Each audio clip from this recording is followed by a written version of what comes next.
안녕하세요. 영화 한 잔의 주인장입니다. 오늘은 이달의 영화 시간으로 돌아왔는데요. 6월은 정말 힘든 달이었습니다. 다름이 아니라 날씨가 진짜 정말 미쳐 돌아가서 진짜 너무 적응을 하기 힘들어요. 비가 미친 듯이 왔다가 다음날 되면 해가 쨍쨍하니 너무 덥다가 갑자기 습하다가 더 습하다가 비 올 듯 안 올 듯 이 미쳐 돌아가는 날씨를 잘 버텨봅시다.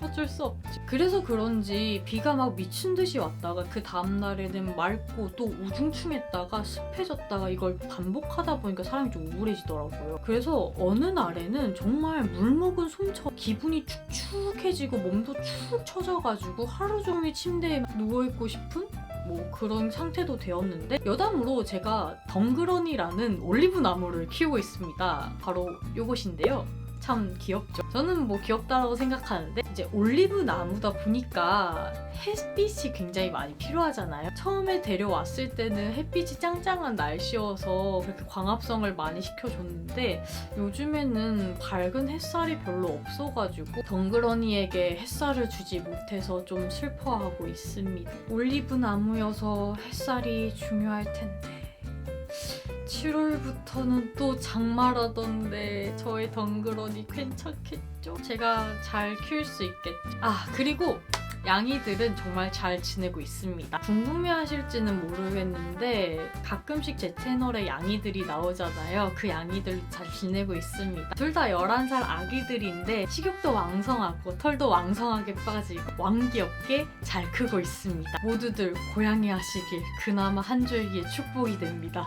사담이 너무 길었네요. 그럼 거두절미하고 주인장이 6월에 극장에서 본 영화들 중에서 괜찮았던 영화만 간추려서 한 잔 말아보겠습니다. 이 다음부터 영화 어브로드, 귤레귤레, F1 더 무비, 퀴어에 대한 스포일러 가득한 리뷰가 있습니다. 아직 영화를 보지 않았거나 볼 예정이신 분들, 스포일러를 피하고 싶은 분은 여기서 영상을 멈추고 영화 관람 후 영상 시청하시길 바랍니다. 그럼 시작하겠습니다. 첫 번째 영화는 어브로드인데요. 어브로드의 간단한 줄거리만 얘기하자면 오로라를 보기 위해서 미국으로 떠난 민지와 태민이 주인공입니다. 태민은 척 보기에도 까다로워 보입니다. 민지는 거기에 비해서 좀 덜하고요. 밤 비행기로 와가지고 숙소로 가기 위해서 쉐어카로 이동을 하게 됩니다. 그때 간단한 차 사고가 나게 되고 그래도 다행히 숙소로 잘 도착을 하게 되는데 갑자기 민지가 샤워 도중에 실종이 되고 태민은 민지의 납치범으로 몰려서 곤란한 상황에 빠집니다. 그러면서 태민이 민지를 찾는 그런 미스터리를 풀어가는 주된 영화의 시놉시스인데 첫 번째로 말할 것은 뭐냐면 이 영화는 미스터리를 풀어내는 방식이 굉장히 탁월합니다. 어떤 부분이냐면 영화에서 CCTV 장면이 두 번이 나와요. 첫 번째 장면은 뭐냐면 이 민지와 태민이 숙소로 들어갈 때 그들을 찍고 있는 CCTV 장면이 한 번 나오고 두 번째는 민지가 실종된 다음에 그 경찰서에 가게 되거든요. 근데 그 경찰이 태민에게 CCTV를 보여주는 장면에서 나오는데 그 CCTV 장면에는 태민밖에 안 나와 있는 것입니다. 그래서 관객은 분명히 민지와 태민이 CCTV에 찍힌 것을 봤는데 여기에서는 태민밖에 없네? 이게 뭐지? 이렇게 풀어간다던가 혹은 렌터카를 빌려준 직원이 똑같이 프린트 카페에서 일하고 있다던가 이렇게 미묘하게 사람들을 좀 섞어가면서 보여주는 장면들이 있는데 근데 이 드문드문 보이는 그 미묘한 어긋남들이 굉장히 미스터리해지고 공포해지고 새롭다라고 느끼면 좋았을 것인데 굉장히 익숙하게 느껴집니다. 이게 이 영화의 가장 큰 패착인 것 같아요. 그래서 저는 가장 큰 기시감이 느꼈던 건 뭐냐면 공포영화 더 로드라고 있어요. 이 영화가 생각이 났고 그리고 폴 60m가 떠오를 수밖에 없었습니다. 결말에 반전으로 보여주는 것도 사실 이 미스터리를 끝내기 위한 최선인가? 라는 생각밖에 들지 않았어요. 왜냐면 영화를 보면 의뢰 시간이 짐작이 가잖아요. 이쯤이면 초반이고 중반이고 뭐 결말에 가겠지라고 돼 있는데 이 영화를 처음부터 이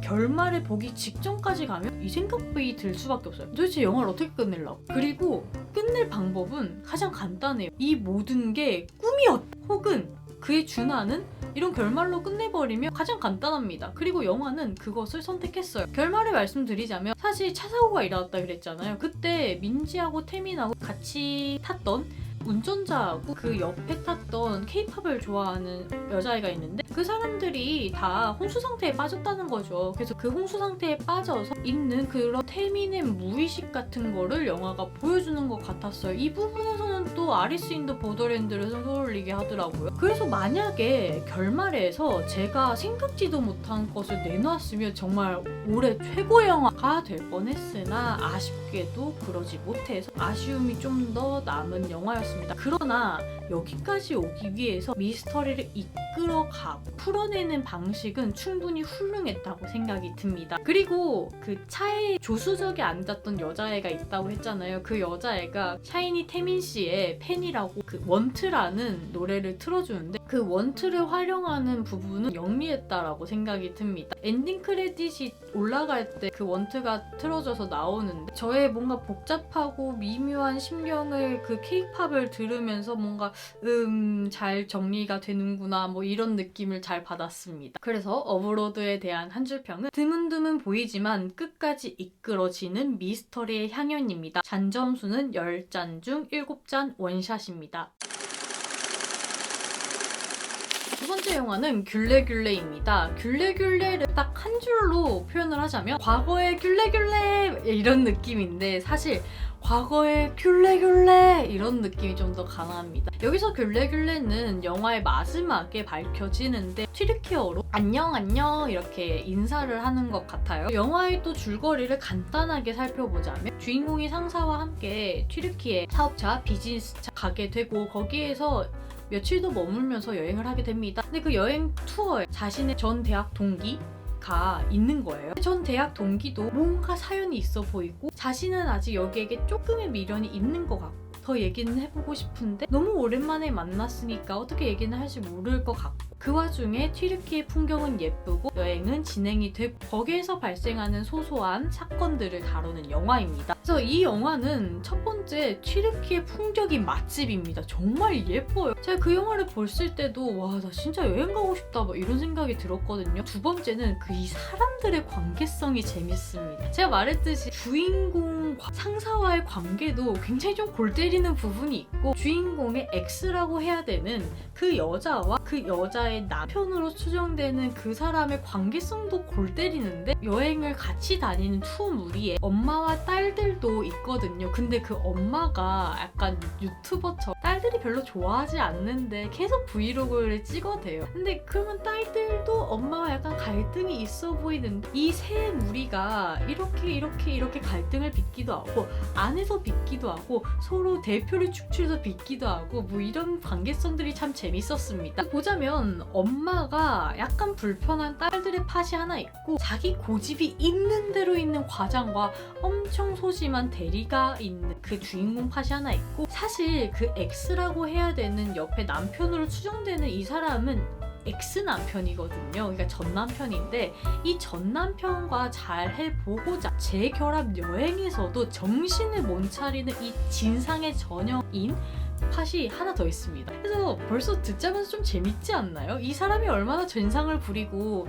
이 사람이 얼마나 답답하고 이 둘을 관전을 하는 이 사람들은 또 어떻게 볼지 그 관계성이 참 재밌었는데 보자면 진상인 전남편과 과거가 있는 전남친의 구도인 것 같았어요. 그리고 여자는 사실 전남편과 잘 될 가능성은 없는 것 같고 그렇다고 전남친과 다시 재회를 하는 그런 환상적인 동화 같은 얘기도 아닙니다. 그저 대화를 통해서 서로가 서로에게 남긴 흔적을 찾아가는 그런 영화인 것 같았습니다. 좀 어딘가 찌질해 보이고 좀 짠내도 나는 것 같은 로맨틱 코미디 같은 영화 귤레귤레에 대한 한 줄 평은 답답하지만 진심이 있는 튀르키예 여행기입니다. 잔점수는 10잔 중 7잔 원샷입니다.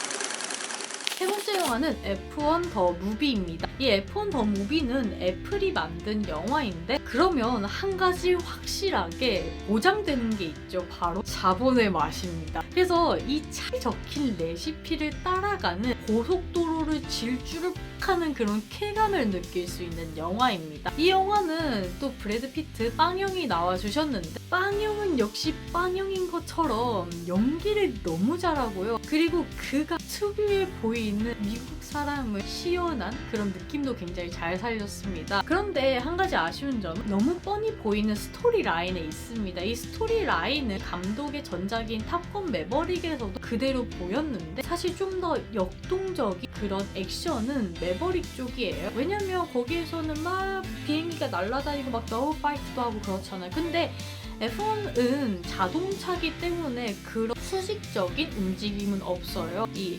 X축의 움직임은 있어도 Y축의 움직임은 없거든요. 그래서 비행기보다는 자동차가 액션이 덜할 수는 있으나 그 덜한 부분을 인간관계의 서술로 좀 채운 것 같더라고요. 근데 이것도 아는 맛입니다. 어디서 뭔가 봤어요. 그래서 차근히 밟아가는 이런 것을 못 보는, 이런 것을 지루해하는 관객들은 확실히 좀 불호가 갈릴 것 같더라고요. 실제로 저는 평일에 1시 반인가? 그쯤에 영화를 보러 갔는데 굉장히 사람이 많은 걸 보고 이 영화가 참 재밌겠구나라고 생각하러 갔는데 옆에 있던 사람은 졸더라고요. 앞에서 차가 이렇게 빵 지나가고 배기통이 바라락 하는데도 잘 자더라고요. 그래서 F1 더 무비는 날씨가 별로 좋지 않잖아요. 너무 덥고 습하고 이럴 때 시원한 극장에서 한 2시간 좀 됐나? 2시간 좀 넘었나? 그동안 집중해서 혹은 릴렉스한 마음에 도파민 팡 터진 그런 액션을 보고 싶은 사람들에게 강력 추천합니다. 이런 F1 더 무비 한 줄 평은 아는 맛이 무섭다 입니다. 잔점수는 10장 중 7잔 원샷에 반샷을 추가하겠습니다. 마지막 영화는 퀴어입니다. 사실 이 퀴어 때문에 이달의 영화가 살짝 늦어졌는데요. 왜냐면 퀴어를 6월 말에 딱 보고 나왔기 때문인데 이 영화는 크게 4부로 이루어져 있습니다. 1부 멕시코는 어때? 2부 여행 동반자, 3부 정글의 주술사였나? 그리고 에필로그 이렇게 구성되어 있는데요. 저는 이 영화를 리라는 사람의 중점적으로 한번 본 것 같아요. 제가 본 이 감독의 전작은 챌린저스인데 제가 감독을 처음 만난 거는 Call Me By Your Name입니다. 그 다음에 서스페리아도 봤었는데 그 작품도 참 좋았고 Call Me By Your Name도 참 좋아합니다. 이렇게 봤을 때 이 감독은 뭔가 말을 하고 싶은 사랑의 느낌이라는 게 좀 있는 감독인 것 같아요. 근데 그런 관점에서 봤을 때 이 영화는 좀 더 몽환적으로 풀어낸 느낌이었습니다. 그래서 저는 리라는 인물을 중심으로 다양한 질문들 혹은 영화를 좀 보게 되었는데 그러한 질문들이 꼬리를 물고 근원적으로 다가왔을 때 딱 한 개가 남더라고요. 과연 리와 유진은 사랑을 했을까? 입니다. 이 영화 제목은 퀴어입니다. 그래서 퀴어, 동성애 뭐 그런 걸 다루고 있는데 사실 사랑의 형태는 굉장히 다양하기 때문에 동성애에 집중하지 않고 오로지 사랑에 집중을 해보면 이 리와 유진은 정말 사랑했을까가 이 영화의 핵심인 것 같더라고요. 근데 저는 아닌 것 같습니다. 왜냐면 유진은 리와의 육체적인 관계를 즐겼을 뿐이고 리도 제대로 된 사랑이 아니라 헷갈림 속에 어떠한 갈구였지 않을까라는 생각이 들었어요. 그렇게 보니까 영화 안에서 은유들이 좀 보였는데 제가 본 은유는 진해, 마약, 사진책 이런 것들이었습니다. 그 중에서도 진해하고 총을 좀 보고 싶은데 진해를 여러분들 자세히 관찰을 한 적이 없겠죠? 그쵸? 좀 너무 멍청한 질문이네. 진해를 자세하게 한번 볼 기회가 있으면 봐보면요. 얘네들은 한 구간을 정해서 모든 발이 이 점을 지나도록 이렇게 움직이고 있어요. 한번 관련 다큐를 보는 것도 저는 그런 다큐를 많이 봐가지고 이상한 거 좋아하죠. 저는 그런 다큐를 많이 봐가지고 알고 있는 건데 근데 그러한 진해는 자연스럽게 은유가 되는 게 독성이죠, 독성. 그리고 뭔가 좀 징그럽고 좀 적대시 위협의 대상이 되죠. 근데 저는 그런 것들보다 진의 이 특성, 밟아온 것만 밟고 가는 그 특성에 주목하고 싶었습니다. 그건 뭐냐면 이 진해처럼 리의 잘못된 사랑이 시간이 지나도 계속될 것 같다라는 느낌을 받았기 때문인데요. 그를 반증하듯이 영화 마지막엔 우로보스의 뱀도 나왔습니다. 이 우로보스의 뱀은 뱀이 지 꼬리를 물고 있어가 시작과 끝 끝이 같다를 의미한다고 나와 있는데, 이 영화에서 보자면 이 뱀이 또 한 차례 꼬아져서 무한대를 그리고 있고 이 뱀이 눈물을 흘리거든요. 그러니까 이 윤회 속에서 고통받는 리의 모습을 은유하지 않았을까라는 생각이 들었습니다. 그러니까 리는 총을 항상 여기 지니고 있는 사람이에요. 그만큼 불안이 많겠죠. 그리고 마약, 아편을 또 하는 사람입니다. 약쟁이죠. 근데 의뢰 그렇게 불안을 가지고 약을 하는 사람들은 내면의 심리가 굉장히 흔들려 있습니다. 그런 사람이 제대로 된 사랑을 할 리가 만무하죠. 그런 것을 몽환적으로 풀어낸 게 이번 영화인 것 같았습니다. 그래서 맨 처음으로 돌아가 리와 유진은 정말로 사랑을 했을까에 대한 저의 답이 아니었던 이유는, 리는 정말로 자기가 생각하기에 사랑일 수 있으나 그거 보는 관객의 입장에서는 이 사랑은 제대로 된 사랑이 아니라고 느껴지는 것이죠. 마치 마약 중독자가 내가 마약을 해서 남들에게 피해주는 것도 아닌데 왜 내가 잘못됐냐라고 했을 때 남들은 다 그게 잘못됐다라는 걸 알고 있지 않습니까? 그런 느낌인 거죠. 유진은 이 리가 좀 리치맨이잖아요. 그래서 그의 옆에 있으면서 좀 홍콩물을 받아먹는 그런 인물인 것 같았고, 사실 유진하고 리가 데칼코마니처럼 느껴지는 부분이 많아요. 얘네들이 정글 같은 데 들어가가 약 먹고 한각을 보는데 서로의 몸이 이렇게 섞이잖아요. 저는 그것을 봤을 때 사실 유진도 자기는 퀴어가 아니라고 했지만 퀴어가 맞고, 그러나 이를 리에게 드러내고 싶지는 않은 것이고 혹은 사람들에게 드러내고 싶지는 않은 것이고, 그것을 자극하는 리에게 반감이 들지 않았을까라는 생각도 들었습니다. 그래서 영화를 보고 나와서 이 영화를 어떻게 생각을 해야 될까 굉장히 많은 생각이 들었지만 관통하는 메시지는 의외로 명확하게 정리가 돼서 좋았던 영화였습니다. 이런 영화 큐어에 대한 한 줄 평은 지네가 제 다리만 밟는 것처럼 반복되어도 찾을 수 없는 사랑처럼입니다. 잔점수는 10장 중 8장 원샷입니다. 6월의 영화들은 저의 기준에서 좋은 영화들이 많은 것 같습니다. 그래서 좀 더 자주자주 극장에 가고 있는 것 같은데, 그러나 습한 날씨가 유지되면서 집안에서 그냥 영화를 보는 날도 많고 그냥 책을 읽는 날도 굉장히 많아지고 있어요. 특히 이번에 처음으로 서울국제도서전을 다녀왔는데 너무 좋은 경험이었습니다. 그래서 주인장의 책장이 조금 더 많이 찾았는데 혹시 변화를 느꼈을까요? 아무튼 앞으로도 찾아올 이달의 영화 기대 많이 해주시고요. 모두들 안녕! 다음 영상에서 봅시다. 아 맞다! 영상을 보는 80%가 구독을 안 하고 있습니다. 꼭 구독, 좋아요, 댓글까지 남겨주시고요. 댓글을 남기면 주인장을 참 좋아합니다. 그럼 정말 모두들 안녕!